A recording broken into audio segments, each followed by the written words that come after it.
We're good to go. Everybody, thanks for tuning in. Appreciate your time and joining us on Sunday night. A little bit of housekeeping to start. The producer is ready, so you can put up that first slide. I want to thank our members, Nicole Miles, Kenny Snow, Joey Thibodeau, and our newest member, Angela McNamara. Appreciate your support. It's very easy to become a member of the channel. It costs $4.99 a month plus tax, and it really does help us, especially lately with all the computer trouble we're having. It's costing a fortune. Anyways, you can see my guest is Rick Pinkney, president of Nova Scotia Armwrestling. Thanks for joining us, Rick, again. Glad to be here. We're going to go back to the history of Nova Scotia Armwrestling. I think we left off shortly before you were going to host your first nationals here in Nova Scotia, which was 1995. 1994. You're right. Here in Halifax. So, and that was, I wasn't involved in any of that. I was there at the tournament, and that's when I made my way back into arm wrestling. But so tell me about leading up to that. What is the process different back in the 90s than it is now, or? No, not really. I had to bid on it. Okay. And then I went out and found everything. I had everything all set up. Then they went away to the, I'm not sure if they went to the Worlds and came back, or they just up and changed the date of the Worlds. So I had everything all set up, and they came back to me and said, we have to change the date. So all the work I had done, I had everything all complete. The hotel was done, the venue was done, everything was, it was going to be basically, you'd be able to walk from the hotel to the venue, all undercover. You know what I mean? There was pedways and everything. You were going to be right downtown? Right downtown Halifax, yeah. So we were going to be right downtown. And then they came to me and said, they're changing the date. Well, then the venue I had and the hotel couldn't accommodate me. So I was back to square one. Originally, what was the venue where we're going to host? The World Trade and Convention Center. Trade Center, okay. Yeah. And what hotel were we going to use? It was the Prince George. The Prince George. Yeah. Okay. So nice hotel, nice Very venue, nice, yeah. Right downtown. So then once that got thrown out, well, then I had to do some scrambling. So then I started searching around, and the best venue I could come up with was the high school, right? Queen Elizabeth High School. Queen Elizabeth High School, because they had a beautiful auditorium there. The school's gone now, but they had a beautiful auditorium there. And then there was a hotel right across the street, which is now Atlantica. Was at one time was a Holiday Inn. Holiday Inn, yeah, yeah. So it wasn't too bad. The venue was right across the street from the hotel, so that worked out not too bad at all. A little ways away from being downtown Halifax, but not too bad. I think everybody found their way down, and but yeah, it was a great turnout. For back then, I think we had right around 200 entries. Okay. Today, that's a joke, but what I mean? Yeah. Back then, that was a good turnout, actually. Now there's no kids, there's no junior classes, there's no masters, none of that. It was just the senior division. That was it. You had no masters back in 94? No, we didn't run masters back then. We just ran, all we ran was just the senior classes. Wow. Okay. Yeah. So you're, as the organizer, and you're hosting this. So did you pull in the tournament as well? Oh yeah. But now that couldn't have went well. No. Well, the funny thing is, I had everybody lined up for picking people up at the airport and all that. Well, then all of a sudden, most of these guys were arm wrestling, and all of a sudden it's like, oh, I can't do anymore. I got to go home and get some rest. Oh yeah. So yours truly had to keep making the trips to the airport. I'll never forget. I laid down on the bed that night and I said to my wife, I said, I'm dead tomorrow. There's just no way. I mean, I placed okay. I can't remember where I finished, but I was like top 5, something like that, top 6, somewhere in there. So, it was a little bit good pullers back then. And so it wasn't too bad, but yeah, I was just a basket case after that, just all the running around. And I did the whole thing myself. Really? I did everything. You didn't have a crew to help you? No, I did everything. And that was the very first year the CAWF ran 3 tables. Really? That was the first year they said it couldn't be done. I said, well, and Kathy Morrison did the draw sheets for me. Was Lee's not involved then, or not to the extent of doing the draw sheets and stuff like that? Okay. But yeah, and I mean, I knew Kathy from way back when type thing. Alberta days, yeah. Yeah. She wasn't really around when I was out there, but through John and stuff like that, so I had her doing the draw sheets. Yeah. And I can't remember if I must have had somebody else doing the draw sheets with her. And yeah, we ran 3 tables for the first time ever. I'll have to look, because I think I think the only footage I've seen shows an angle looking on the stage where you can see who's doing the draw sheets. Because back then the draw sheet table was usually up on the stage. It But I might, don't know if it I don't know might if have been was. then. Yeah, it might Yeah. have been then. I can't remember that. And I mean, all the people that were down here, everybody showed up nationally. Gary Goodrich was here, and all the guys from the Port Perry Club were here. And one of the matches I remember the most was Pat Mastrangelo beating Tony Singer. Oh, really? Yeah, like that was a huge win for Mastrangelo, I and I guess. thought, wow. And then we had Eddie McClellan from down here beating Dave Knox. Dave Knox, yeah.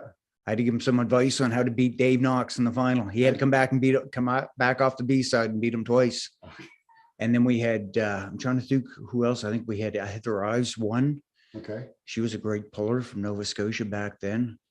And I think that was one of the first years we had all 10 provinces represented, because it was a team come over from Newfoundland for the first time. An actual team. An actual team. Wow. Okay. Yeah.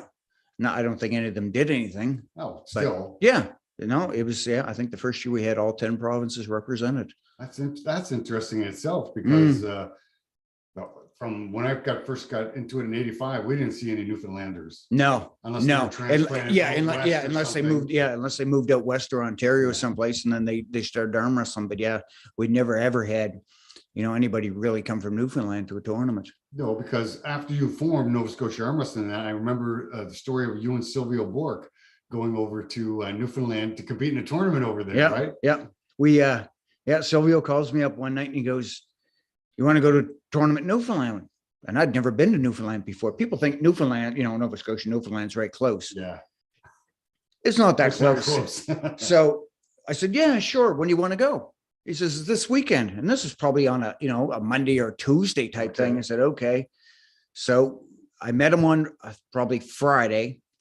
We jumped on the ferry. So from my place to the ferry is 4 hours. Yeah. And then it's 6 hours across on the ferry to get to Newfoundland. And then it was probably another hour and a half or so off the ferry to get to where the tournament was going to be. So we do that and we go over there and we go to the tournament. It was in this little bar. You see these referees and they're dressed all up in the referee gear, but oh, wow.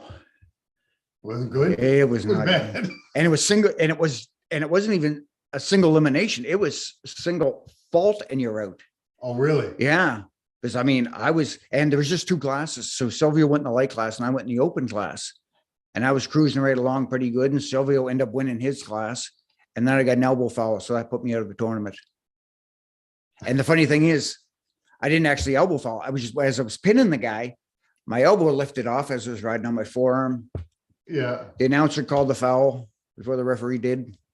And I've been at other tournaments. I've seen that happen too, but out I went. Yeah. But we had a good time. The people over there treated us just the best. nice. And then when we were coming back, Silva said, "I don't know if we're getting back," because at that time of year, it must have been early spring because all the ice was coming out of the Gulf of St. Lawrence. Yeah. And it goes right between Newfoundland and Nova Scotia. And when it gets too thick, the ferry can't sail. And so I'll tell you, here's how good Newfoundlanders are.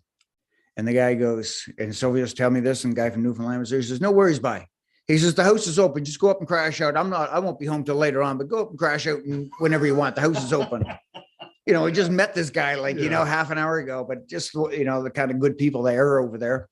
But we didn't end up doing that. We went for the ferry and the ferry got stuck in the ice. So it took quite a bit longer for coming home. The ferry gets stuck in the ice and it would have to back up and make another run or back up and try to find another spot, I never really realized it, but this ice is thick. Yeah. Yeah. Like you're talking like 3-4 feet thick ice and you're hearing it scraping around the bow of the ship and that. And it's like, holy crap, a little unnerving to say the least. That's one of the times I wish we'd taken a plane. It wouldn't make me very comfortable No, in the middle of the ocean, right? But you know what? Just another story to add to the list of them for arm wrestling. But we had a good time, went over for a weekend. Nice. Yeah.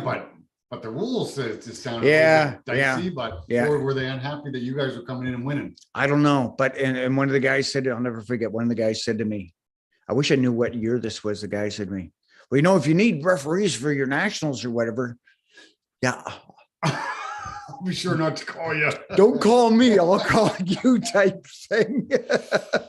Okay.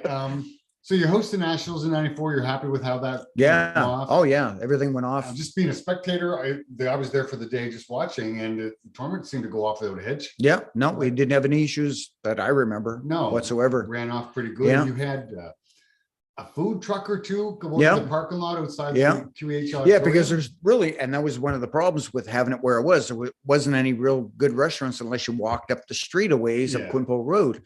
So we arranged to have a few food trucks. I forgot all about that. Yeah, we had these food trucks right outside the door. So, you know, if you're hungry, you just walk outside the door and, you know what Whatever, food trucks yeah. are like. Yeah.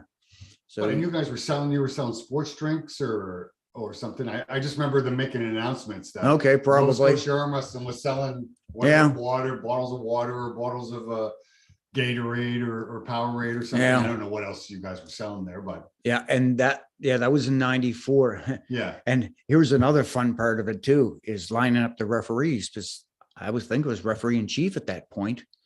And there was no sending emails, anything like that. That was long before, emails and stuff like that. So I'd have to take and call each referee and see who they're coming. And we've got so many bloody time zones in this country. And if you call them out west, you got a 3 to 4 hour difference. Well, yeah. And I mean, you figure I haven't talked to these guys so there was on the phone for an hour for each guy when I'm calling them. It's not like, hi, Scott, can you come referee? It's like, hi, Scott, Yeah. An hour later, you know what I mean? Then it's like, geez, did I even ask him if you wanted to come? I know. But you had no problem getting enough referees? No. I mean, back then, we had, I can't remember all of them, but I'm thinking Fred would have been refereeing, Kevin Kelly, Rick Barbet, Dave Hicks. Yeah. I can't remember who the when I first went to nationals, Keith Koning was an actual referee. Yeah, not yeah. just he was. Yeah, he he may have been refereeing then too. Yeah. I can't remember to be exact, and I don't know who we're missing there, but we would have had one more out of that. Fred, I wonder what Fred. Yeah, would have been Fred. Fred, Dave, you. Yeah, it might have been Dave. Dave Hicks. Dave Hicks. Yeah. I don't know if Dave Campbell was refereeing then. He was refereeing. Okay. Because him and I refereed together Right. for a couple of years, and then when I stepped away, he took over down here. he took Yeah. over everything, and then you had him and Paul Gillis. Paul Gillis. Yeah. Another pretty good tandem, right? Yeah. So yeah, it might have been Dave. Might have been the last one, but I can't say for sure. No, I don't. Yeah. I'd have to go back and have a look somewhere to see who's Yeah. on the tables. Or maybe but- somebody can fill this in. Well, they may be able to, or they could just do a search on my YouTube channel. Oh, you got some footage from there? A little bit, yeah. Okay, A little okay. bit. Not a lot, because you didn't have anybody filming No, back then. no. And I wasn't around to film it back then. And it's interesting. And there wasn't cell phone cameras. There wasn't cell phones, was there? I think we might have had cell No, there phones. was, there was cell phones, but Yeah, they would have been the old shoe phone. it was not even a shoe phone. I remember one in Genesis. That's what I mean. The great big. Yeah, the brick. Yeah. Remember the bag phone? Yeah. I had my phone in my truck. They were just permanently mounted. Yeah. Right. And then when they were coming out with these little handhelds, I'm like, what are you going to do with that? Because the reception was terrible. Yeah. You're Yeah. dropping calls, but Yeah. that's good. So through the 90s, then before I came back in full time again. So did you have growth in the 90s? I've heard a few different versions. Well, we I can't remember exact years, but we were doing really good, and then we were because we were running tournaments every couple of weeks, but then we I think must have slacked off some, and because then the numbers started dropping. Because I think one of the reasons for it though is we had guys that were starting to follow the circuit all the time, and we had a few teams going, and these guys were training. Well, then we also had the guys that they're only going to come out when it came to their town. Okay. Yeah. So what happened was the people that were only coming out once in a while, they weren't training. They were just coming out, and all of a sudden now that they might have been, placing up there, now all of a sudden they're not. So then they started falling off. So our numbers kind of, fell down there for a while through the 90s, and then we had to start building it back up again.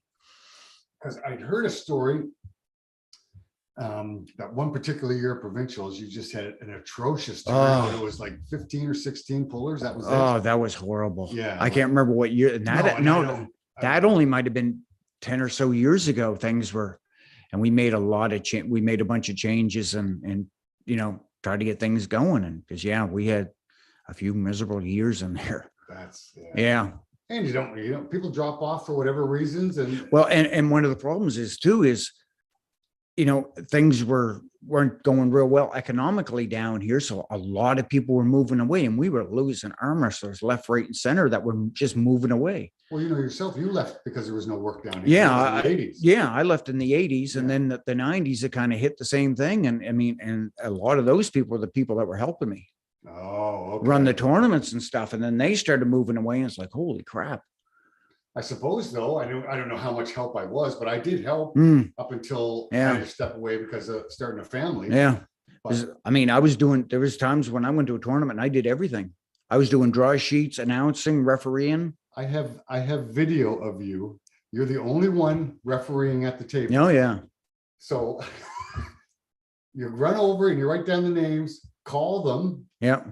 You're refereeing. I saw you as the head referee. I saw you come around the table to get a better look at something. And I'm thinking, like, you've got to be kidding me. You couldn't. And then after that, I saw different guys, different arm wrestlers just step up and give you a hand. Right? Yeah, because I mean, if somebody's coming in with a shoulder or whatever, you couldn't see from the other side. So I had no choice but get on the other side of the table and take a boo. Yeah. But if they pin them and while I'm running around the table like an idiot. It wasn't getting cold. So what turned things around then in the 90s for you? Because when I made my way back, we never had atrocious numbers like that. No, we had small tournaments at times, but not atrocious like that. I don't know. I think people just started getting back into it, or their friends, or I don't know. I have to really look into that to see exactly what, but I know you just kind of go through ebbs and flows type thing of, you know, the numbers going up and down. And I think a lot of numbers right across the country were low there back in the 90s. They weren't doing so well. The only thing, and I distinctly remember you and I having a discussion with a bar owner telling us that, and it's because his bar was packed all bloody day. Everybody's eating and drinking. Yeah. I'm not making any money. Yeah. Yeah. Rick and I have been in this bar in the on a Saturday afternoon before when there's nobody here. Yeah. Now it's packed. You've got 100 people in here drinking and eating. Come on. I've had that happen actually, you know, not that many years ago up in Truro. And the guy said, you know, I think he was just trying to nickel and dime me. And then one of the waitresses actually straightened him out on it. Yeah, they probably had a great day. Oh, right? Absolutely. Yeah. They're flying all day long for getting, you know, plates of food and plates, you know, and, you know, selling their beer because the place is packed. How can you not be making money if the place is packed all day long? That's why I never understood that. And you know, way back when we were charging, you know, $500 for the bar. They had to cough up $500 for the medallions, the referees, whatever. Well, we were handing out trophies way back then. Yeah. Yeah. And, but then the price of trophies went through the roof. So we had no choice but drop back to medallions and stuff. I mean, we still hand out some trophies, but, then the bar business fell off. One of the problems we had down here, the bars had VLTs, video lottery tournaments. Yeah. Then the government took and cracked down on them. So, and the problem with the bar, some bars were just depending on these things for their income. So they kind of let everything else slide. You know, all the money was coming in. They were making money hand over fist off these video lottery terminals. So the food was going downhill, you know, and the bar itself was going downhill because all they had to do is keep this one little spot nice to keep. But then as soon as they cut them back, bars were dropping left, right, and center, and they weren't making any money. So then they didn't want to spend any money. So it's like, and you remember yourself though, because I can remember when I was first turning 19 and 20. Bar food was good food. Oh yeah. We go down to the Derby Tavern, which is just a little hole in the wall bar down on Godica Street in Halifax. A couple steaks for like $10, 2 steaks and fries for $10. And I think they gave you 2 draft as well. Plus, you know, they started really cracking down on drinking and driving too. Yes, so absolutely. And that was another thing. So, you know, people weren't really going to the bars because cops were staking out bars, watching to see if anybody was coming out. You know, they thought maybe had a few too many. And so the bars had really taken a dive downward. Wow. And like I said, then they weren't willing to put up any money. They, you know, were willing to put up money for bands, Yeah, And, a lot you know, more money than you're charging them. and the thing was, and that's what I couldn't get over. Is like, you're paying money for a band to be in here, and it's half full, and I can fill the place, and you don't want to pay me anything. Yeah. And then I had one place that actually wanted to charge me. They They wanted to charge me to put on tournament. I said, yeah. I'll call you later. Yeah. I'm Pounds, really desperate. pound sand. It's like, you got to be kidding me.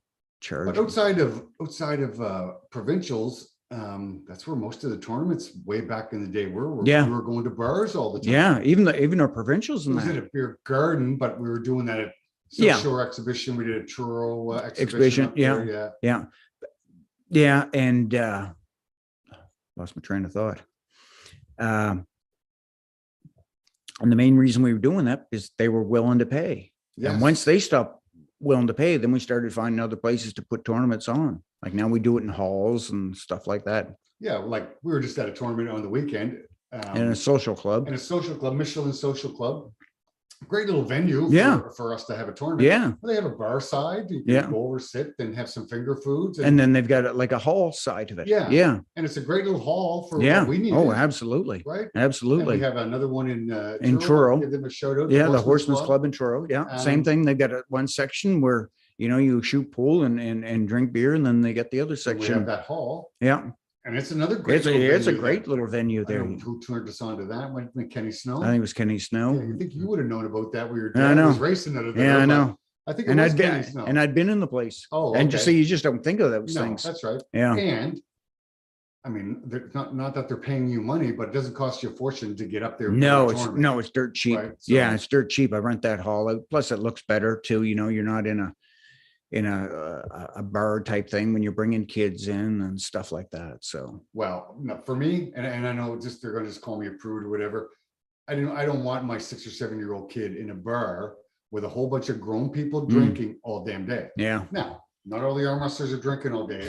I totally get it, yeah, but yeah. she doesn't need to be there. No, Right, that's no, all. yeah, But so when I came back in the 90s though, but we, like I said, we didn't have those really, really small numbers, but they're No. better now than they were oh, back then. absolutely. But the first I went to nationals in Grand Dig, New Brunswick.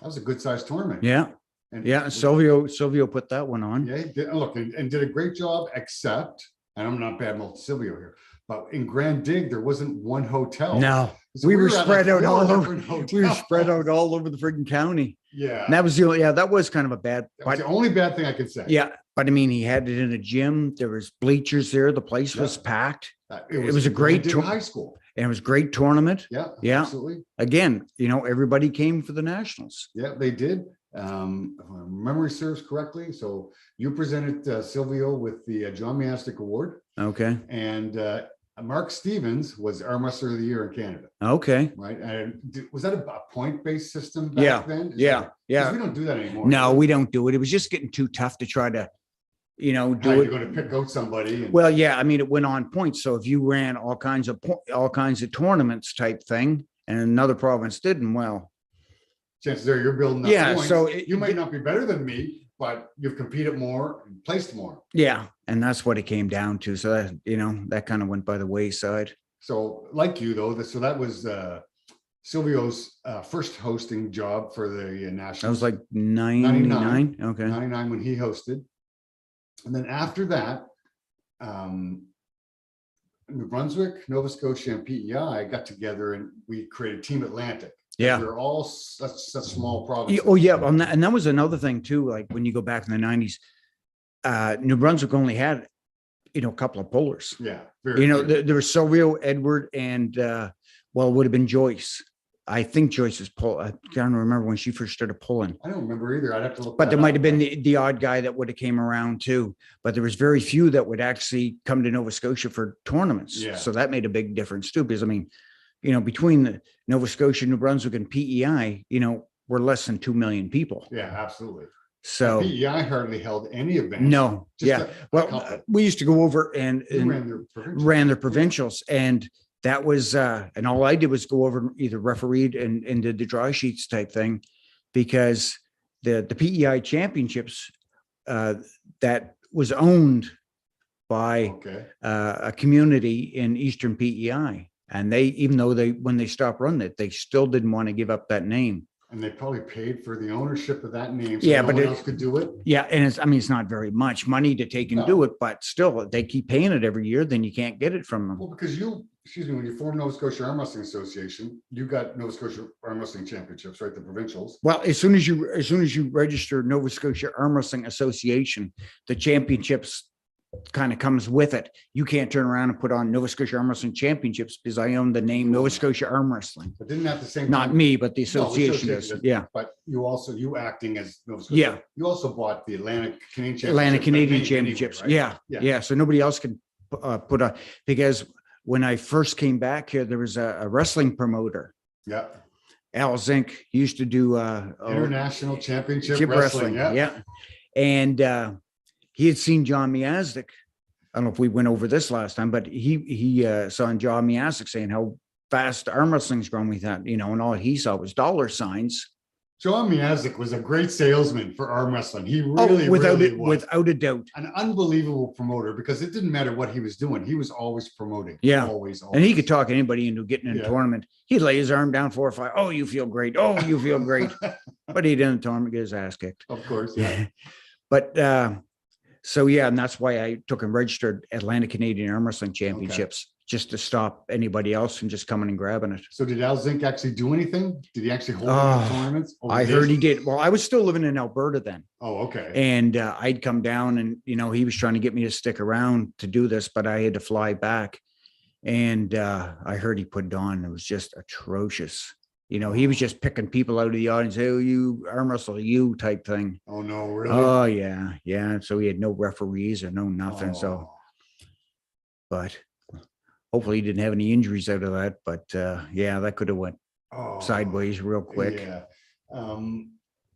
Okay. So anyway, the three provinces, three maritime provinces started Team Atlantic. Yes. So we used to go and compete as one team, not Nova Scotia or New Brunswick. We Yeah. called Team Atlantic. Yeah.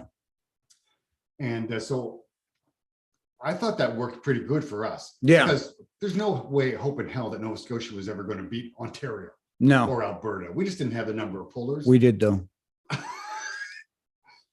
Back then. No. Yeah. Not even close. Yeah. We were sending maybe half a dozen people. Yeah. And you look at to the nationals. amount of quality pullers that were coming out of Ontario. Oh, I yeah. understand they have the population. Yeah. But there's a whack of good Oh, pullers, too. absolutely. Absolutely. So, and you were still trying to not just get this off the ground, but still cultivate Yeah. an atmosphere of arm wrestling. Yeah. Because like in like, there might have been myself and Charlie Orston.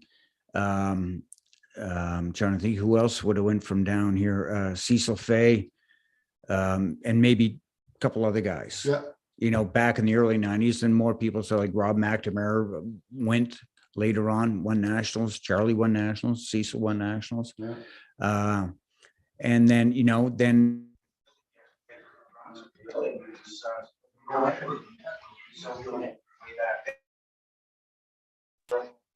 50 pullers going to nationals between the three provinces. And then later on, you had Charlie McGagan going from PEI. Yeah. And then you had the Kings.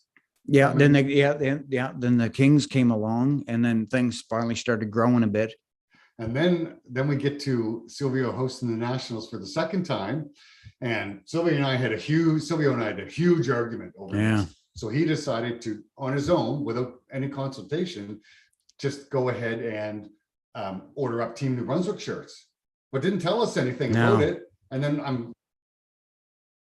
what we're going to do for Team Atlantic. And that's when he informs me. I love Silvio to death. Look, it's been a year now since he's passed, and we got over it, but we had a huge blowout over that. I was there were some hard feelings over that. There really was for a while. And I said, you know what?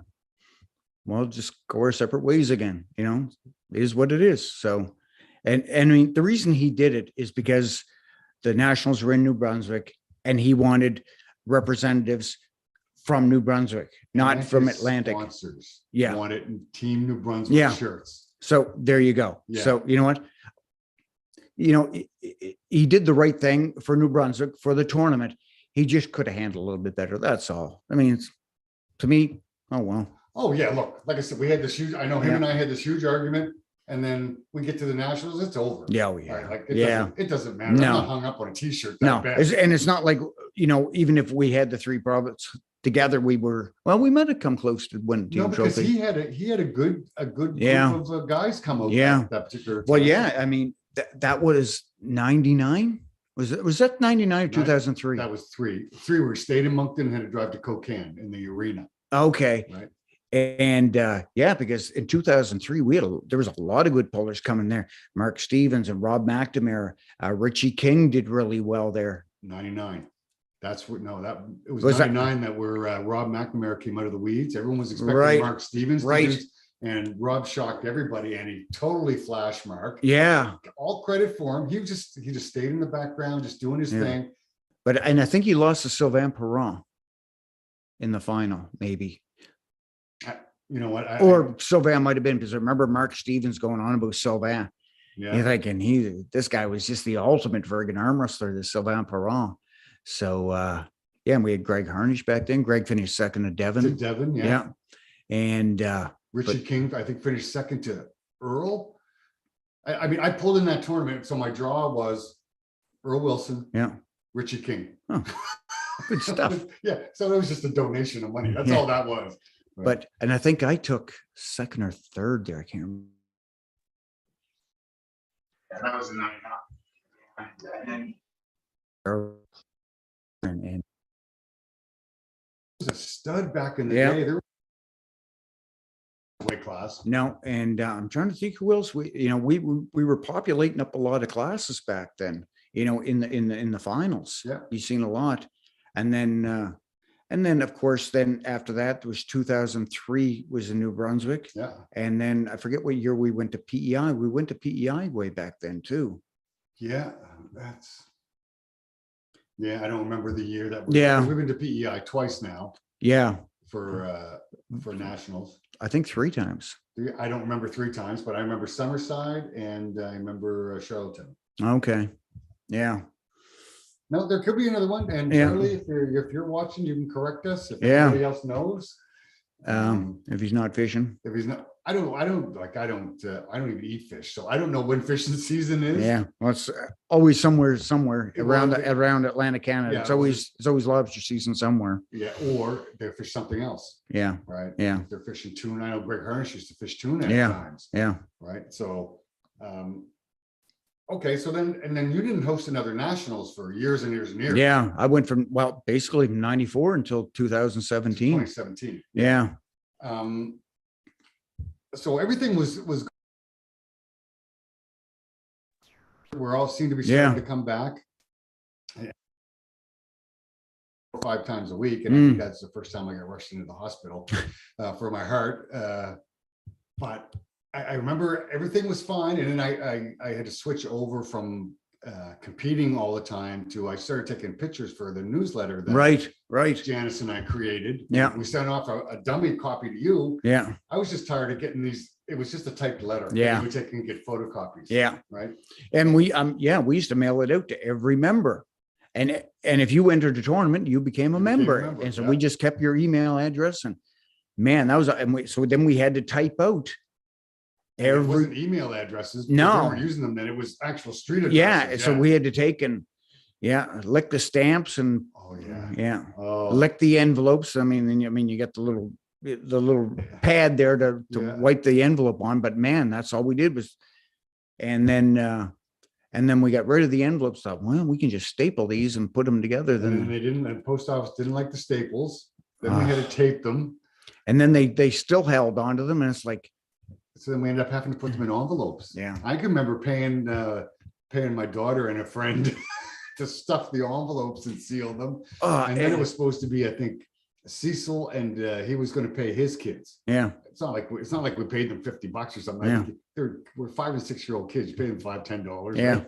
Yeah, and then the one time I'll never forget, the post office held on to them, and it's like, wouldn't it be cheaper just to friggin' take and deliver them and give me a shout and say, you can't do it this way. No, they were holding on to them, and I had to call the post office, and it was like, made a big deal out of these things. And luckily then the internet came along and we started the website. I can't remember even what year we started that website. I don't know the year as well as that. And then for that, us a couple of dumbasses didn't know enough. Janice actually set up the website for us. Right. We were just given the ideas, what we want here. And Yeah. but you and I didn't know enough. No. Right. No. Not at all. No. And then you took an HTML course or something? Yeah. I took an HTML course for several years, actually. I took a few years of that.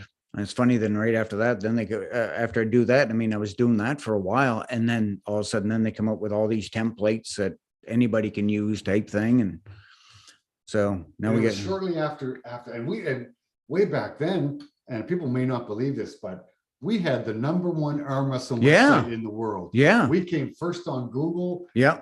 And nobody had more information than we did. No. And well, Dave Devoto had a site, but it was mainly just a site of links. Yes. And it was him and us were basically Back one and and two in the world as far as websites go. Yeah. So when you typed in arm wrestling, it was either Nova Scotia Arm Wrestling or his was armwrestling.com. Armwrestling.com.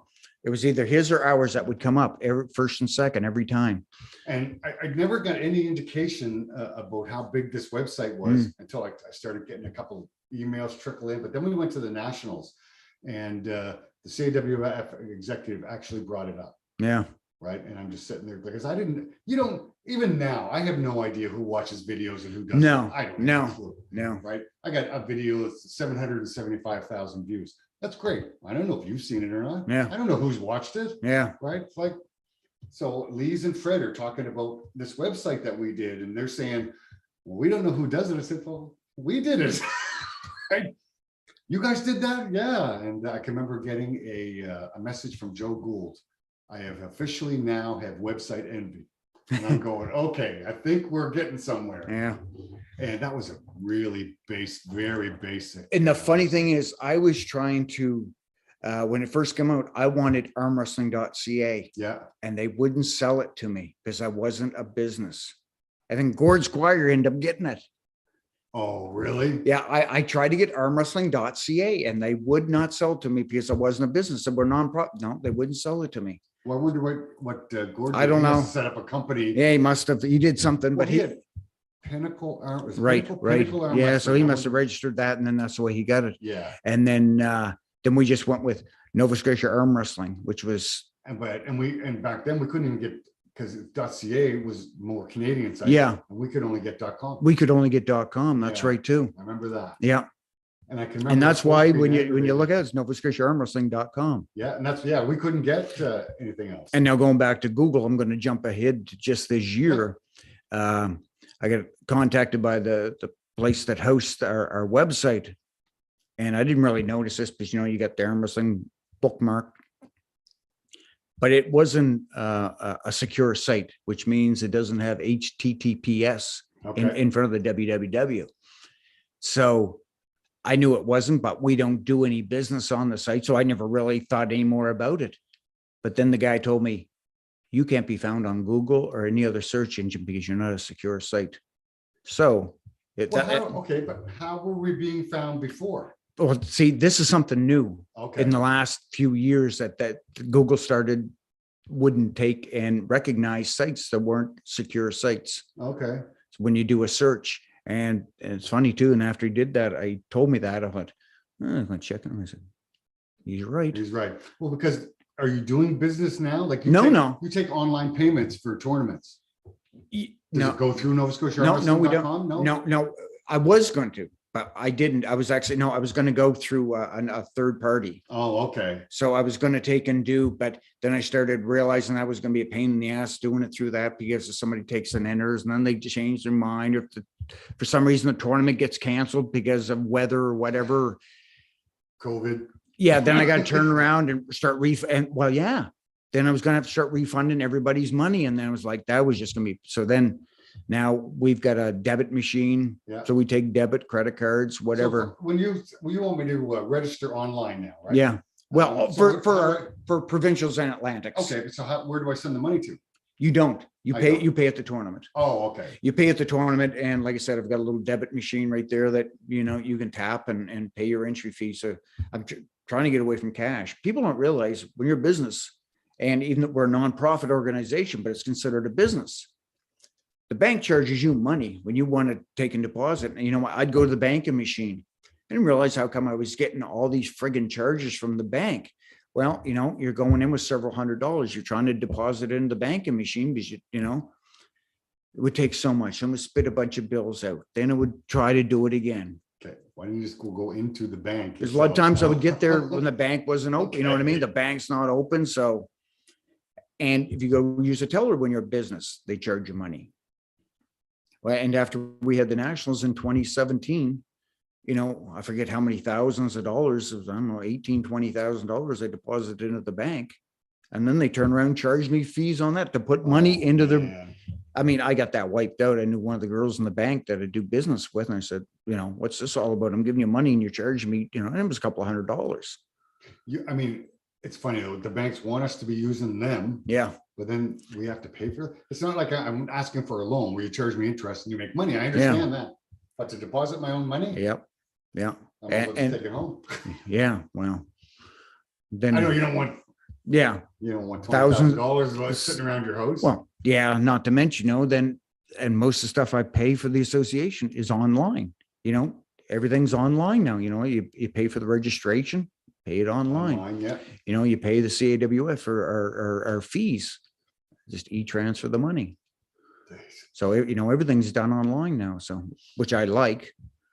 So also, before we get too far off track here. So when year did the group of you got together and started going to traveling to the Gloucester Fair tournament, for example? Oh, we and I just watched the clip upstairs. That'll be coming up on Wednesday. Rob McNamara pulling Gary Goodrich at the Gloucester Fair, 1996. And when I tell you, Rob McNamara was a stud back in the day, because you guys all know how much I admire and Gary Goodrich. Yeah, Gary was the man. He was one of my top all-time guys. Right? Yeah.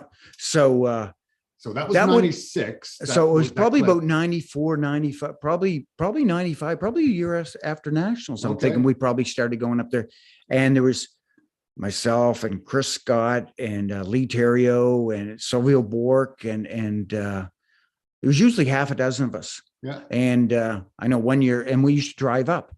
We drive up cars. We'd rent a car and usually like a Lincoln Continental Town car or something like that, and we'd cruise up.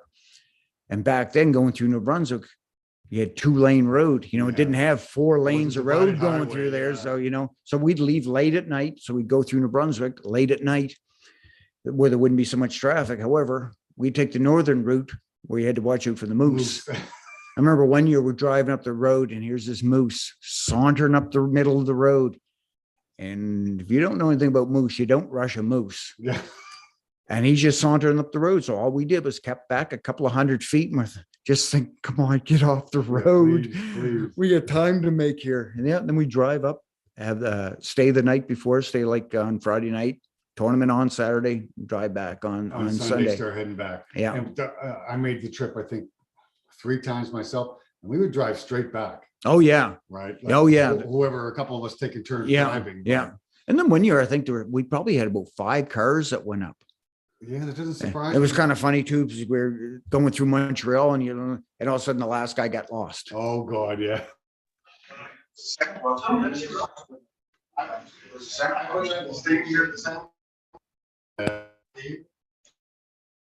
And they had a cousin or something. It was his car. Yeah. They were in that Mustang.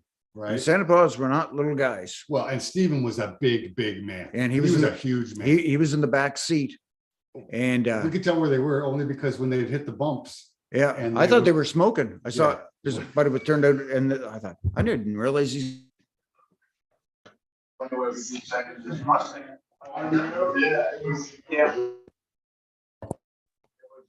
Behind them, it was funny. Yeah. You realize what was actually happening. But they were a couple of big guys. Yeah. Really big guys. Strong pullers too. Absolutely. You know, Steven's not with us anymore. But yeah, you know, they used to travel a lot of the tournament. They used to come all around the province, and they would live way up by Mark. And they were one of the first ones Mark McPhail used to train with was the Centipasses. Well, because he may still train with David occasionally. Yeah, he does drop in every now and then. Yeah. David had Oh, no, for a long time. Yeah. But I know that Mark David was still strong, pulling. David strong dude. Oh, incredible. He had a great top roll. Yeah. And, I think just the nerves and that kind of got to him. Well, that and Greg Harnish. Yeah. Greg Harnish is the only one that was hanging him up, really. Yeah. Yeah. And Greg Harnish was so dominant back in the 80s, Yeah. 90s that it was a bit disheartening, I think, for a while. It reminds me of Troy Eaton changing weight classes because he was tired of facing Crazy George. Yeah. Same thing. I mean, sometimes that works for you. Yeah. Worked for Troy. Oh. Problem with David was he couldn't go up, and the only way he could do it, he did drop down to like 198 pounds one time. No way, really? I remember seeing him walk in a tournament. Was like, wow. That'd be shocking. Yeah. That would be shocking. Yeah. But I don't think he could hold his weight down there. But yeah, he dropped down. It was like, man. Because he's the whole time I knew him, he was a big man. Oh yeah, big man. And he was, like I said, he was a strong dude. Yeah, he was a strong. So was Steven. So yeah, Steven was incredibly. Steven just he never really learned how to arm wrestle. He was just so strong. He was just brute strength. Yeah, big old mitt on him, and just try to pull straight through you. I remember. The only thing I can compare it to is I gripped up with him, and it was just like a glove going over. Yeah. The only time I felt like that was when I met Cleve Dean. Oh yeah. And that was just incredible. I'm shaking his hand like you feel like a 2-year-old kid. Yeah. Yeah. But so there was pretty good numbers when I came back around in late 90s and into the 2000s. And that Gloucester Fair was a great tournament. Oh yeah. Everybody showed up for Gloucester Fair. That was one of the best tournaments in the country. Yeah. And I mean, that was pre the Mike Gould Classic. Yeah. But this is where everybody went because they knew everybody was coming. Yeah. Right? Yeah. And that's why everybody went there. Yeah. And we always had a great time. The 3 years I went, I had a great time. Oh, absolutely. The driving sucked. Yeah. But it was a good time and a good tournament. I had good success at Gloucester Fair myself. Yeah, that's right. They had amateur and pro classes. Yeah. No, that was a great tournament. And like I said, we always had a good time traveling up there. Yeah, and I can remember going, and we'd always end up going to the Blanchard's house. It was Rick and Lee's Blanchard, right? Yeah, who were hosting the tournament. Yeah, and we could weigh in because we came from so far. They would weigh us in on that Friday. When yeah, we got in. Yeah. And then they'd always have a recommendation of okay, here's the not the hotel, but here's the restaurant you got to go check out now. Yeah, which is good because if you don't know the area. Yeah, exactly. Right? And that's all we did. We drove up, stayed the hotel the Friday night. Yeah, because we'd leave Thursday night.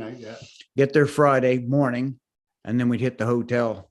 Not quite Friday morning. Well, it'd be noontime, 1 o'clock. We were leaving at midnight. Roughly. Yeah.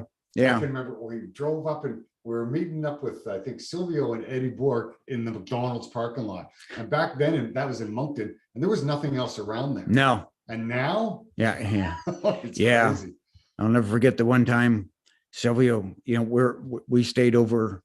So he said, no, I got to go now. So he left right after the tournament. The next day we passed him. No way. So he must have pulled over. He had to pull over somewhere because we ended up passing him the next day. Yeah. I remember the story, and Eddie Bork was with us, and we stopped. I think it was at Subway. I don't think you were there this year, that particular year. You couldn't make it because of work or something. Okay. And we pulled over Subway, and Subway had the special on for a family pack. Oh yeah. 4 subs for $8 or something, whatever it was. He ate the whole damn thing. He thought, okay, well, he's got his food now for all the way home. Oh no. He ate all 4 subs like a holy. And look at Eddie Bork is not a fat guy. No, he is not. Best looking arms I've ever seen. Oh yeah. Life. Yeah. I lucked out with that one picture of him at Atlantic Canadians. Silvio too. I remember we were in Toronto for a tournament, and Silvio made the front page of like the Toronto Sun. Yeah. Because, Silvio's up there and you see him the strain, you just see his arm was just ripped. Yeah. And his left arm was so much more developed. Oh, yeah. Than his right. And his right was developed. Yeah. But the left arm was just amazing. It was kind of like you and your right and your left. Yeah. Right. I never say my left was developed. Well, we were going to the gym. It was developed. It wasn't the same size or anything. No. But yeah. That's when I used to use 2 different weights, one in the right, one on the left. Oh, yeah. And people used to have to come up and correct us. You got 2 different weights in your hand. Yeah, no, I can't read. Yeah. What can I tell you? So that was the early 2000s. And then I wasn't around for much longer than the early 2000s. because I was leaving Nova Scotia and going, and I had started Arm Sport videos by Mm. then, and people were calling Yeah. me and paying for me to go to Yeah. tournaments. So Yeah. Why do a piddly ass little tournament out in the middle of nowhere? yeah, when Yeah, they're when bringing you it get to to go see, Boston or they're yeah, bringing it to yeah. Denver or Oh, whatever. absolutely. And I got to see a lot of North America and Mm. ultimately the worlds when I got I don't know what the right term is. I got picked up by WAF executive Yeah. to film for them. Now we do have to tell about the video camera that we used at the beginning, because my we God. were one of the first places that were videotaping. 1987 is when we started filming. 97? 87, yeah. And we had this big ass camcorder, an RCA camcorder that was that big. And we didn't have tripod. You were like this, and you just cramp up like crazy because you're like this. Yeah. But the thing actually shot really good pictures really for did back get good then. quality. I mean, now problem- everybody's, got their phone in their camera like this, but we had this great big, almost like not like a professional camera, but it was No. still a big ass But camera. you know what? Yeah, because I mean, it was that friggin' big. Yeah, and then I remember we didn't have any editing, and we didn't have any editing skills. Oh no, we had editing. So you'd do it or I'd do it. We And would both do it. yeah, but- so you'd have a VCR and it was a VHS tape that went in this RCA camera. Yeah. So you put that, so you got one remote control for the camcorder and one for your VCR. So you'd go along to the match, and then you'd okay, there's the match. I got to rewind this just a bit. Okay, now you got to hit record and then hit play. Well, then after you're doing that for a while, you're getting mixed up, and you can see it in some of the videotapes that if you go back and look at those ones, you hit fast forward, you hit record, and then you hit fast forward or something. It was like, oh man, you're sitting there, or I can remember I'd fall asleep doing that sometime. Oh yeah. And I have to start all over again. Well, and even after that, I didn't set up tripods. No. I stayed on my feet all day walking, and if it was two tables, I just walked table to table. Yeah. Gary Roberts. Yeah. And so what's funny about it, and it's still to this day, oh yeah, Gary Roberts invented filming. Well, how do you explain all the footage He that's was out there? 15 years after we were. At least. Yeah. It wasn't until after 2000. Oh, okay. Right? Yeah. Yeah. So what makes you think that he invented this? No, I did not invent anything. There's stuff out there filmed long before I was involved in Aaron Langel's got. Aaron Langell probably has a ton. Yeah. Dave DeVoto was WWCs out in California back in the 70s. Yeah. So I just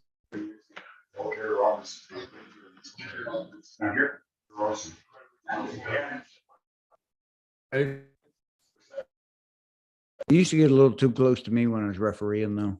You and I'd smacked his camera. Not when I'd go winter, his camera was there, and man, I could hit that so many times I couldn't count. I can remember it was 2002, and I'll never forget this. I just got my new front teeth, and so I had to go all summer with no teeth until they put them in. And I'm filming. I got a little bit too close. I think it was Kevin Kelly actually, and I got a little bit too close to the table. Well, he went to do winter, didn't hit the camera. He hit me in the mold, right? And all I could think, and the camera goes, and everything was in slow motion. So I see the camera, and I'm going, and I'm spitting in my hand. I see the camera, and I just reach out and I grab the camera, and there was no blood in my hands. It was okay. But all I kept thinking was, like, we just spent my share was $5,000 on these front, and my wife is going to kill me. All right. Luckily, there was nothing wrong, but I never got that close again. Yeah. Never. But even today, there's guys out there now today filming. Some guys do an amazing job. Some guys are better than others, of course.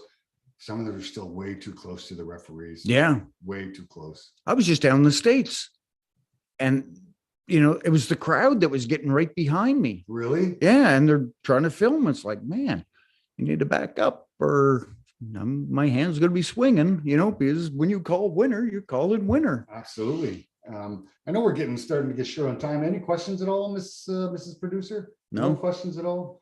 Anybody actually watching? Okay. Are you chatting with anybody?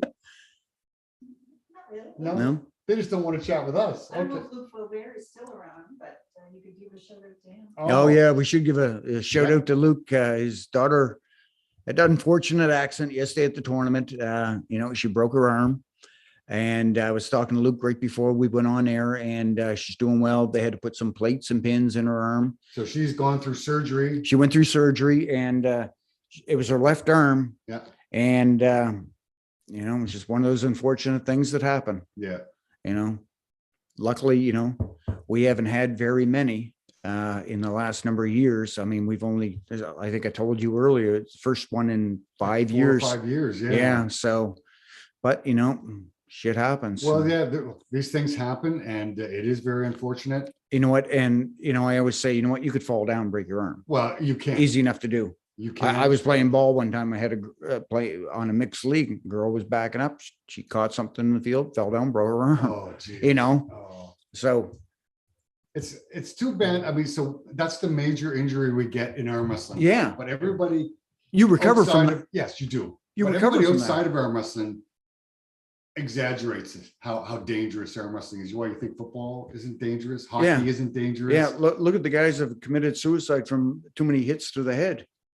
Yeah, I mean, So and it is unfortunate, and I'm not trying to belittle the fact at all. It's no, It's a oh major- no, it's a yeah, major well, yeah, injury, and I yeah. mean, it is a traumatic injury for somebody. Absolutely. You're losing your, the use of that arm for so many weeks. Yeah, sometimes we can't shower ourselves for weeks. Can we do? We're getting the dirty looks now. But yeah, so a huge shout out to Sabrina.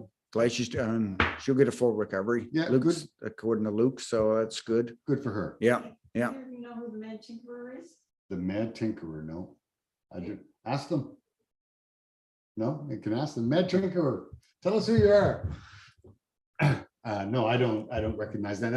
That's the only thing. There's people that tune in onto the show or onto my YouTube channel, and they're using YouTube allows you to use whatever these names are, and they're calling me by name because I just go up as Arm Sport Videos. I understand most people know who that is, but Scott, it was good to see you yesterday. Okay, who are you? I don't know who I'm talking to. That's the only bad thing. Yeah.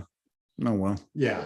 So the Mad Tinkerer says, time to sit down for a cup of coffee, finally something good to watch. There you go. We're trying. We're trying. Glad you're enjoying it. All we can do. And so to wrap up just our little bit of history here, because I do have a couple odds and ends to take care of. So all through 2000, I was very heavily involved. I mean, I became vice president again. Yeah. But I spent so much time traveling. So I wasn't really in touch what was going on in the Atlantic scene. Tried to keep in touch as best I could. I mean, you and I kept in touch, but I wasn't seeing all the competitors in that. And so like you had good growth through the 2000s, like from 2005 up till present, you had good growth. Yeah. No, things are going really well, especially now. And I've always said the key to growth are clubs. Yeah. And that's where we finally got to, but it's hard to have a club, it's one thing, if I'm in this town and, and I know what's going on, but if you're 5-6 hours away, it's hard for me to help you with your club. And just like anything, I mean, during the lean years, I mean, I was going to practice and there'd be nights where I'd be the only one there, or maybe only somebody else was there. But, when you don't know anything about arm wrestling, it's hard to set up a club. But now we got enough people coming out where we've got, we got a lot of clubs happening pretty well. We've still got a couple of empty areas that I'd like to fill in with clubs. The only other issue that I think we have right now, and there probably is something you and I can do about it, except that time is so short, is like the guys down towards Yarmouth. Yeah. They got a good group of guys. They just don't have enough knowledge. Yeah. This has nothing to do, I'm just talking bad about them. No, because I mean, they showed very well yesterday at the tournament. They pulled great at the tournament. Yeah. But they don't have your 40 plus years of knowledge on the arm wrestling table. I mean, they're good at the basics and stuff like that. But once you want to start really moving up type thing, you start pulling better pullers and it's good to have experienced people in your corner type thing to say, this is what's going on. No, that's right. If you and I are pulling and you don't really know enough that I'm starting to change up. And I can't recognize that because I don't have enough experience. Yeah. That's all. Yeah. Where, I'm Scott, he's doing this. Yeah. No, that's right. And I was up in Gloucester and a guy I had beaten already. And you said, okay, what do you have a game plan? And I'm going like, not really. You need a game plan. What are you going to do? And okay, I'm going to top roll. That doesn't work. I'm going to slam him inside because I know he can't he can't touch me there. I didn't even bother with top roll. I just slammed him inside. I got nervous. Yeah. Well, I didn't know if I would be able to actually, when I felt him, I didn't know if I'd be able to top roll. Yeah. So I slammed him inside. It was over. He went, holy shit, what the hell was that? I Yeah. said, that was me winning. Thank you. Right. Yeah, and that's the thing, you know, but they're coming along, you know, they're coming out to tournaments, they're picking up a little bit more knowledge all the time. And like I said, clubs are the key. And now that we got clubs, like I said, I'd like to hit 3 more areas of the province, down the South Shore, up the northern part of the province, like around Amherst area up in there, and also down the Eastern Shore. Yeah, no, I get that. So those are the 3 areas because we've got pretty well everything else covered. You know, we got Truro, Antigonish, Cape Breton. Wouldn't hurt to have a couple more clubs up in Cape Breton, Well, because you it is got, quite an area. Rob and Angela McNamara started a club down up in New Timberley. Ross. Oh yeah, New No, Ross. they Yeah, have their yeah, club in Timberley, yeah. No, that's right but too. They travel down to New Ross every second Yeah. Sunday and train the And that seems to be locals. going well there. So They're having more people come out all the time. So yeah, and that's the thing, you know, and then it'll be good when that they don't actually have to travel there, where, you know, the people will start doing it on their own, and, you know, maybe we'll drop down every now and then and help them out type thing. yeah, we don't get ahead of ourselves though. You still need a lot of coaching yet. Yeah. And Rob and Angela. Yeah. No, doing a great job do there. that, yeah. Yeah. So, and I think that's almost all we have time for. The only thing I want to wrap up. So you and I went to Perry Broom held an event on the weekend, the Battle Zone. Yep. So we had some championship belt matches Friday night. We're not going to give you the results because starting tomorrow, I have been editing my butt off all day today, and the exhibition match is scheduled to go live tomorrow at 12 o'clock. Okay. Is Brad Miller and Phil LePage out of New Brunswick, Brad Miller from Newfoundland, and then I have Perry Broom defending his championship belt against Vic Vic Blinn. Blinn. Yep. Yeah. And then Wednesday's a couple other clips, and then Thursday and Friday, the final 2 clips will air. Will be Neil Looker and Neil Looker, and Phil Cardy and Kenny Snow and Mark Gay. Yeah. So some good entertaining matches. So that was Friday night. Yeah. So you see some of the best guys from out west trying some of the best guys from down east. And I tell you what, so we have not anybody we saw on the weekend, but there's a new beast from the east. Brett Landsberg is a stud. Yeah, nobody's seen him yet. I know. Wait till you people do get to see him. Kenny Snow is an up and comer. Kenny's still a young guy. Yeah. And almost an unlimited amount of talent. Oh yeah. Right. Oh, the more yeah. he learns, the better he gets, and you can see it happening. Yeah. Right. And then And just teach him some patience. And you're going to see in the tournament yesterday, because he pulled the tournament after a super match, he showed patience, and that's how he got it out. A couple of the wins, was because he wasn't impatient. Yeah, and we get and it's funny too, because for a long time we really never had very many heavyweights. No, you know what? We just couldn't seem to get them. Now we're starting to get some. I mean, our heavyweights were like Mark and Sean Ross, who 240 max. Yeah, and they dominated the scene for a few years. So now we've got guys like Kenny's around 270. Brett Landsberg's around 270. You know, Patrick McKinnon, who's only 18 years old. Yeah, I thought you had thought he was coming. I thought he was coming. Yeah, but he didn't make the trip. But he's gonna open some eyes next year at Nationals. Or 19? Yeah, I think he'll be probably 19 here, either later this year or earlier next year. Phenomenal left arm on this kid. Unbelievable. Yeah, he's gonna open up some eyes.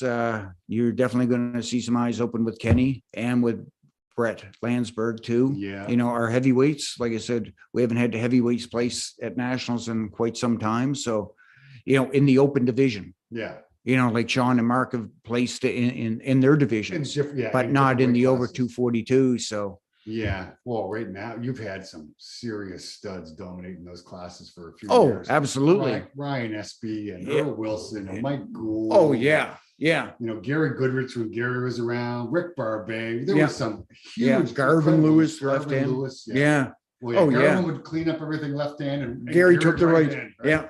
Yeah. But that was the thing. And the thing was, these guys weren't just winning Canada; they were winning the world. Yeah, well, I posted a clip about Gary, and somebody said, "Yeah, well," and it was a Gary and John. I think it was from the a broad affair over in Paris. John's never beat Gary, so the next week. Gary, I'm not picking on anybody Yeah. here. It was a good match. Yeah. Right. Yeah. So If a lot of the people out there now, they don't realize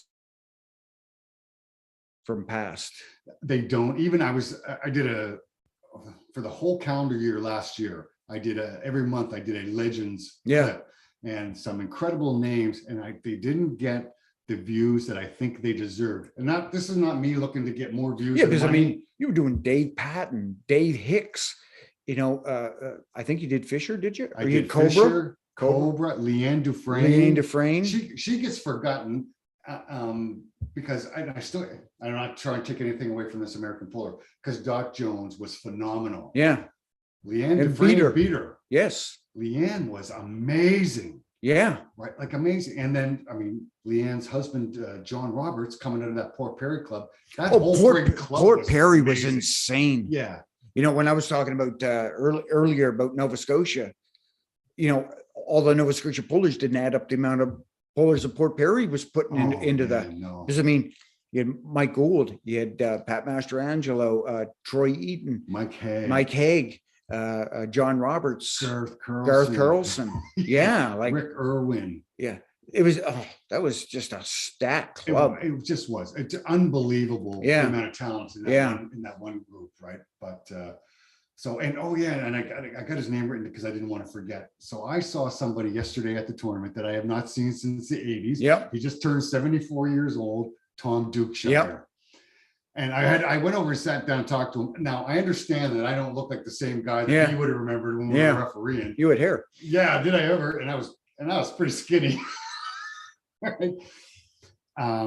But for him to come out and he actually arm wrestled. Yeah. Right? Like, Yeah. wow, I thought that was cool. Yeah. 74 years of age. Yeah. I Dropping don't know back. if have you seen him since the 80s? No. Okay. No.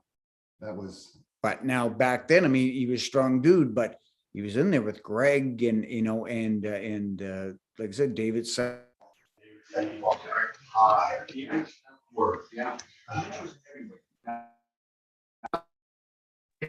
Yeah. Rob Young. Well, we used to do way back then. We had pro classes back then. So what we did was it was called the 3-win rule because we ran a lot more tournaments. And Yeah. so if you won 3 tournaments in that class, we moved you out of that class. Except for provincials, Atlantics, you couldn't compete in that class. So 154 three times, I had to go up to 165. Won that 3 times, I had to go up to 180. Okay. So, and I stayed there.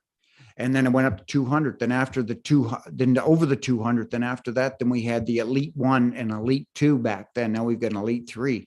So then once you won Elite 2 3 times, you moved up to Elite 1.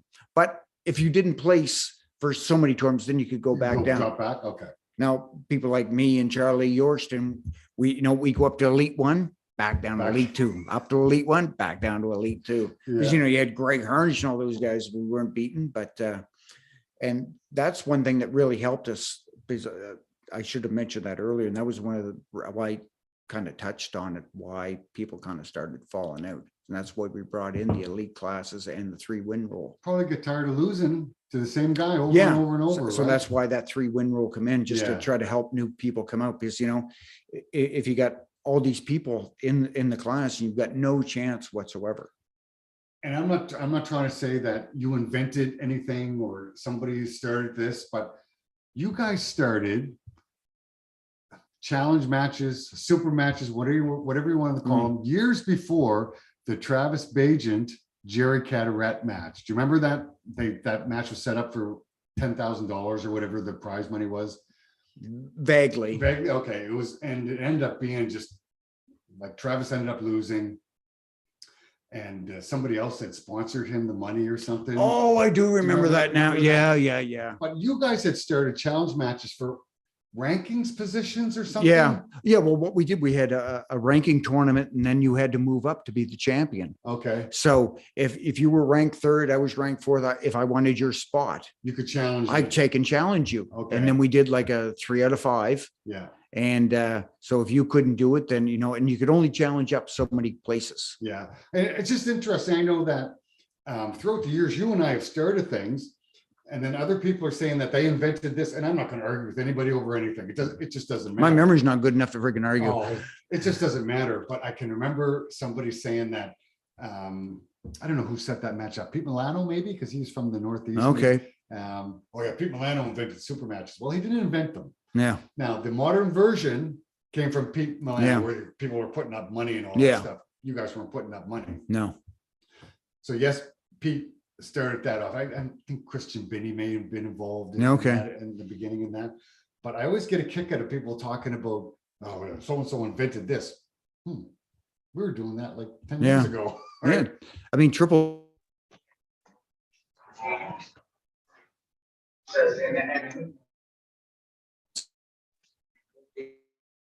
Classes were double elimination. We started making triple elimination in the I elite can remember classes. you were first starting to ask people at the national level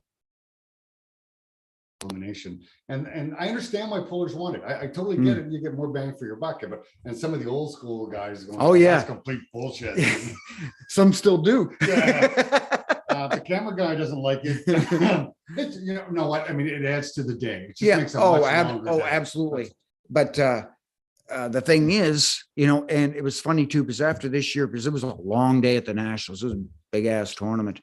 This was the biggest nationals ever. 2022 open Winnipeg. Yeah. So you know what? And I heard some people, didn't like it because it was long. So I thought, I'm just going to throw a poll out there. And I was actually really surprised at the results. I mean, it was only 100 and something people that responded, but it was almost 10-1 in favor of going with triple elimination. So that really surprised me. I did not see it coming out that high. But as a result of what we just went through out in Winnipeg, you're adding a fourth table. I'm running fourth table next year. We're going to run fourth table. We're going with computerized brackets, and you're going to see your bracket up on a screen next year. So we're going to buy projectors, or what is? Yeah, I'm still working. It's either going to be TV screens or it's going to be projectors. I'm just curious. Yeah, it's going to be one or the other. Okay. So you'll be able to follow along. You say, okay, I'm pulling Scott, but there's 3 more matches before us, and you'll be able to see them coming down. Then you can see that, or you can go, whoa, something happened. They said Scott beat me when I beat him. Yeah. Get up and get it corrected right away. Well, because it's worked very well at the WAF Yes. level. Yes. When we were still involved with the WAF, Yeah. it worked well. People were standing in the bullpens, and Yeah. you could see on the screen. Yeah. And that did work well. Yeah. So Yeah. nothing to it. So yeah. So Tom Dukeshire, it was good to see him. Oh, absolutely. Small tournament yesterday, but there were some good pulls. Absolutely. Some really There good were some pulls. really good pulls. Yeah. The girls put on a great show. Absolutely. I can't think of her name right offhand, but she's from New Brunswick, just started. Oh, May seems to be, I think that could be. I know it's Luke Lavoie's girlfriend. Yeah. Anyway, that girl's strong. Yeah. I mean, she took third. She just needs some experience. That's all She's she needs. experience. That girl is strong. I mean, I saw when we went up to did you go up to New Brunswick? I did. When we went up to New Brunswick, did the provincials, and I seen her then, I went, damn, that girl's strong. And then Yeah. she came down here, and no, that girl's got some talent. And then Alicia Snow. She's really turned her game around. Wow, that surprised me, because I mean, Nicole's been pulling Look, I well. was going to say, look at Nicole is turning herself into an arm wrestler. Yeah. Right? Yeah, She like really her is. stopping is really Yeah. impressive. So she's pulling really well. And like I said, Nicole looked real. It actually surprised me when not Nicole, Alicia, Alicia, yeah. when Alicia beat Ayala in main event 3, and I was like, wow, Yeah, and I expected that to be a better match than it actually was. I know. And so that surprised me. And then when she turned around and won yesterday, it's like, whoa, Yeah, good for her. She's been training, because I know Nicole's been training, absolutely. and it's showing. With Nicole, it's definitely showing. Yeah. You can see, look, she just at main event 3, she had a match Sarah. with Sarah Robar, who's much bigger than she is. Yeah. She's just a totally different weight class. Yeah. And Nicole, yes, she lost the super match left-handed. But then she turned around, But beat she her turned around, right hand. But she was in every match left-handed. Yeah. Right. It wasn't like just a cakewalk. No. She gave Sarah all she could handle Yeah. left-handed and won the right hand. Yeah. And I hadn't posted the match at the time. Somebody watched the left-hand match and said, well, no bloody wonder. She's like 40 pounds heavier than her. I'm going, oh, buddy, wait for a couple of days Yeah. till you see. Yeah. And it's way more than 40. Is Nicole's just over just over 100. I don't. Yeah, 100, 110 pounds, Yeah, something like she's that. not a big. She's not a big girl. No, no, no. not a big girl at all. And that's in a few weeks. So we're going to have a discussion. I've got a couple of the Nova Scotia arm wrestling girls coming in. We're going to have a discussion about Nice. arm wrestling. Nice. Yep. In Atlantic Canada. Because for I've the been women. trying to build the women's arm wrestling forever. And I mean, we tried everything. I mean, I give out free entry fee. That didn't Yeah. work. Tried everything. But I always said it takes women to get women into arm wrestling. Well, it really does. And now we've got some women like Pauline and Angela. Pauline even put together a little bit of a recruitment night. Yeah. And We haven't got any of these girls out yet. doesn't But matter, you know but what? it's a start. They know more. They know something about arm wrestling Yeah, now. it's a start. Yeah. And we'll talk about it when she's here. Yeah. Maybe it's time for her to do another one. Yeah. But next week there'll be no show. I will be away visiting family in Ontario next week. And then the week after that, Not taking your show on the road. I can't do it live. And I guess I could. There's people around that I could. I'm getting a dirty look from your producer. Oh, yeah. I already even asked about bringing a laptop with us. She goes, I don't need one. Ooh, okay. She can do whatever she wants. Guess on her that's a phone. no. Yeah, I'll still be bringing a laptop. And then after that, the first guest when I come back is going to be Kenny Snow. Oh, nice. And hopefully after Kenny's performance and Phil's performance, Phil Carty, Phil LePage, some of the folks out west are going to start taking notice of some of the guys down here. Yeah, it's too bad Phil Carty was a little closer, so you can get him on. Yeah, I still got a couple of Yeah, things. and same as some of the guys from New Brunswick. They got some great up and coming pullers up there. They really do. Man, I'll tell you, they're doing a great job building New Brunswick. They really are.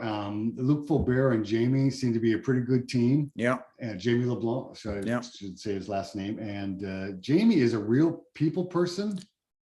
And he's a student of the sport. He is, and he's having so much fun, not just on the arm wrestling table, where he's just improved like incredibly. Oh, yeah.